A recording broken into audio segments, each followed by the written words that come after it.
Hey, how's everyone doing? Sorry for no video last week, just been a little busy, but today we have some more updates, and it's a pretty big update. It should be pretty quick. I should be able to go through this pretty quickly though. So there's a new Slayer Master over here in Edgeville, Cristelia, and the cool thing about her tasks are she only assigned wilderness monsters, so every task is in the wilderness. Even if if she assigns you ice warriors, you can't kill any outside of the wilderness. They have to be in the wilderness for it to count towards your task. They have to be in the wilderness for your black mask or slayer helmet effect to work. So should be a fun little update for any slayers who want to have a little bit more risk while slaying, and it should be pretty fun for PKers as well. Going to be tons of new people in the wilderness to go in PK, and that also means more PKers for the PKers to PK. So all around, it should be a pretty good update. It's not overpowered. I don't think this is going to be really good experience.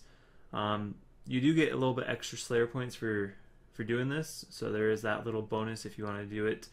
Also, there is some new items you can get if you pick to choose this if you pick to do this kind of Slayer. So you get 25 points per task completed in the wilderness. I think that is higher than any other Slayer Master. This Slayer Master has no Slayer requirements, no combat requirements. So this could actually be the best Slayer Master if you're really low level. Also may be good for my 10 HP. I started playing my 10 HP Iron Man again, so this may actually be good for that. I don't know. I'll have to see. See if I can cannon everything or not. So along with the extra Slayer points you get from this master, you also get a chance at some extra drops while slaying. So you have a chance at getting a Slayer's Enchantment, which you can put on a Slayer Staff, and it improves the Slayer Staff a lot. I don't think it's quite as good as a Trident, but pretty close. At 99 magic. If you're like, its requirement is 75 magic and 55 Slayer. At 75 magic, it might actually be better than the Trident.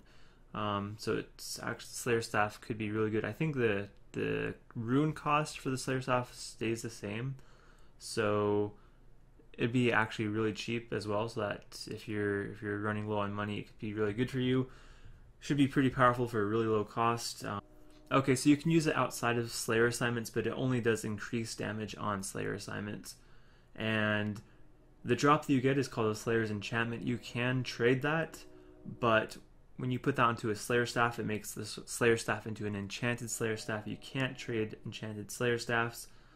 And the Enchanted Slayer Staff can hold 2,500 charges after being created, with one charge being consumed with every successful cast of Magic Dart against a creature. And when you run out of those 2,500 charges, it reverts back to a normal Slayer Staff.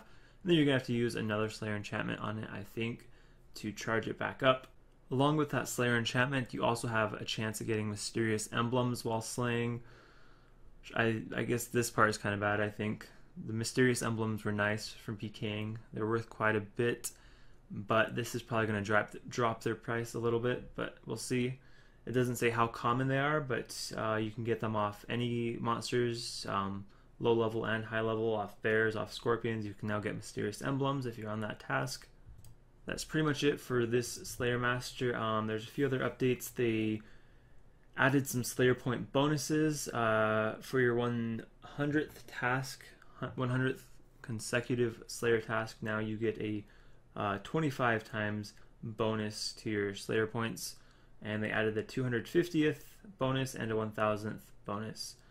So 250 consecutive Slayer tasks, you now get a 35 times bonus, and the 1000th consecutive Slayer task, you will now receive 50 times the bonus to your Slayer points for that task, just for that task. And then they finally adjusted some of the prices of items to be more accurate in the GE. There's been some scams of people. There's prices in the GE of items that are like 5 million, but then the actual price is like 500k, so people use that to scam and stuff.